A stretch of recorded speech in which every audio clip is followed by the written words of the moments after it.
I'm here today with Phil Brown of Clearstream, and we want to talk primarily about collateral management, an area where Clearstream have taken a leadership role. Phil, you've announced some quite groundbreaking deals in Brazil and elsewhere. Can you tell me where you see yourself taking Clearstream in the field of collateral management?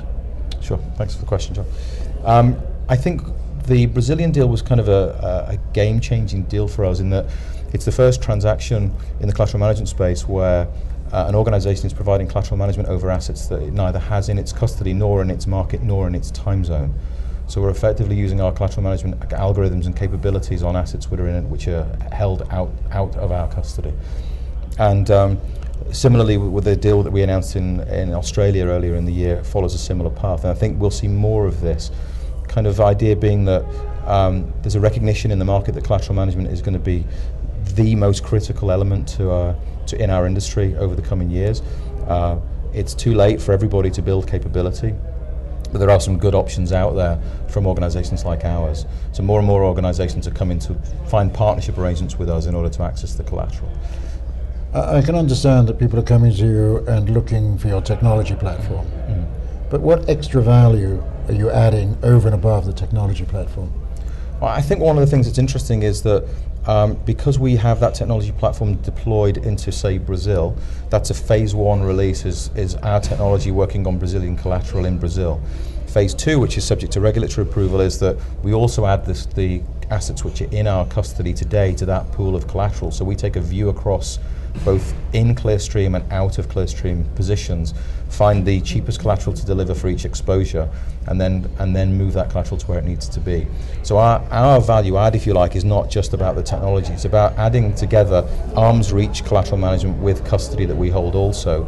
And I think where that becomes interesting is it's not just about market infrastructures, it's also about potentially moving into partnerships with agent banks and allowing agent banks to have access to that capability as well, so that for a bank or a dealer that's wanting to optimize its collateral, it will no longer need to have all that collateral in one place or with one organization. And when we talk to the market, the thing that they're most concerned about is they love the collateral management product, but their risk diversification policy says that they can't have all their custody in one place. And that's the conundrum which we want to solve, is to enable a bank to look across its whole collateral portfolio, but still allow it to have that risk diversification on the custody side.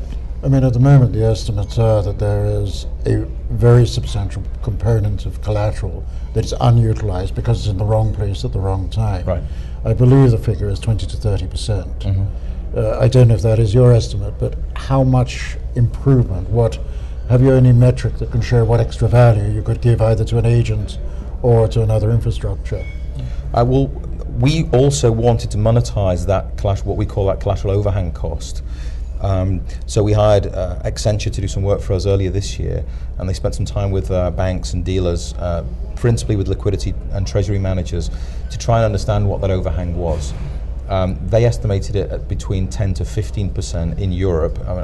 This is just looking at the European numbers, and it was a number of around about the cost to the industry. They estimated to be in today's money at €4 billion of the cost of that collateral overhang. Now, what I would say is that that's the cost before we get through with Basel III and EMIR and Dodd-Frank and all the things that are going to suck up more collateral. So that's where we're starting from. So that 4 billion numbers are going to become bigger, because the overhangs are going to become bigger with collateral being more dispersed under these new regs.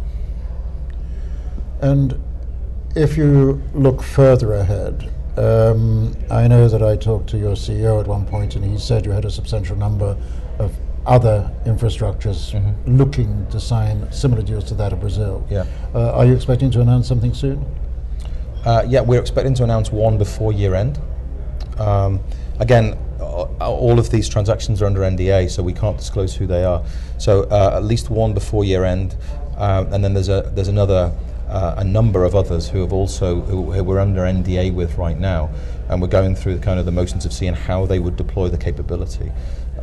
So I would say that 2012 will be the year of collateral for us, in a way that we haven't seen before, with much more of these deals kind of hitting a tipping point in terms of the number of different locations which will accept us as collateral.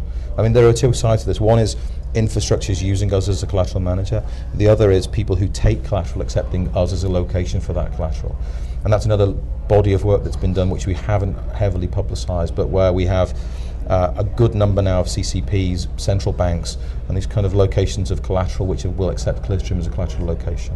So that will be the story of 2012, will be the outsourcing product for market infrastructures, but also this kind of tri-party product for CCPs and central banks. Phil, thank you very much indeed.